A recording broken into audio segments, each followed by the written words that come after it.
Bonjour, c'est Lovic, votre analyste indépendant, et voici ma vidéo de mise à jour pour mon avis sur l'indice Belvin. Alors comme à l'habitude, c'est un cycle journalier sur une périodicité de 3 mois. Donc on voit que le Belvin, depuis ce point bas au mois de mars, a continué sa progression haussière et est clairement maintenant inscrit dans ce canal haussier, cette ligne haussière qui est bien identifiée maintenant. Le cours oscille entre le haut et le bas de ce canal depuis plusieurs séances. Alors la séance de cette semaine, eh bien on voit que la séance de lundi a été un tout petit peu hésitante. Ensuite la séance de mardi est venue au contact de cette ligne de support qui est le bas de l'ancien range qui a été largement franchi ici au courant septembre. Enfin ici mardi on s'est appuyé sur le bas de ce range pour pouvoir remonter.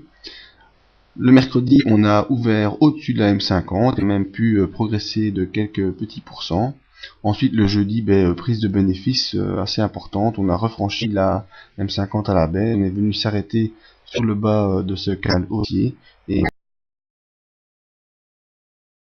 aujourd'hui, vendredi, eh bien, on a bien démarré. On a repassé la M50. On est rentré dans le canal haussier. Et on a complètement dépassé les pertes de la veille. Et donc, on termine sur un gain journalier de 1,04%. Donc on voit qu'en tout cas au niveau hebdomadaire, le 20 a très bien progressé en ouvrant une semaine à 2658 points et en terminant aujourd'hui à 2689 points.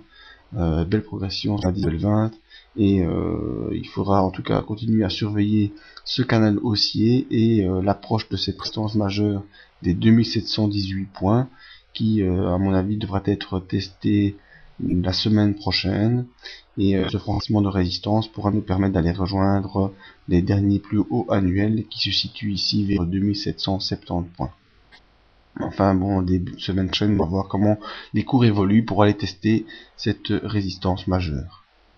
Voyons au niveau des indicateurs. Alors bien, le stochastique lui a montré la belle impulsion haussière. On arrive maintenant au bout de cette impulsion haussière. Cela ne veut pas dire qu'elle va s'écrouler tout de suite pour donner place à une phase baissière. Elle peut osciller pendant plusieurs séances en impulsion maximale. Pardon. Au niveau des volumes, ben là c'est très clair, les volumes à l'achat ont été importants alors que les volumes à la baisse ont été très faibles et on est revenu vraiment sur les niveaux de volume conséquents de rachat de position et il n'y a pas lieu de penser actuellement que ça va à nouveau baisser. Le MACD, lui, est toujours en belle progression haussière aussi. Il a rejoint la ligne de 0. Il va probablement pouvoir continuer début de semaine prochaine, en restant bien au-dessus de son signal et bien hanté. Donc, au niveau des indicateurs qu'au niveau graphique, la tendance est haussière. La M20 est à plat. Elle pourrait commencer à se retourner la semaine prochaine. La M50 est toujours ascendante, ainsi que la M150.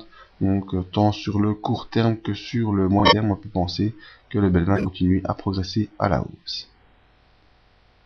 Si vous voulez continuer à suivre l'évolution du Belvin, je vous invite à venir sur le site et vous inscrire via ce mail au briefing matinal afin de voir les repères journaliers. Merci de votre attention et à bientôt.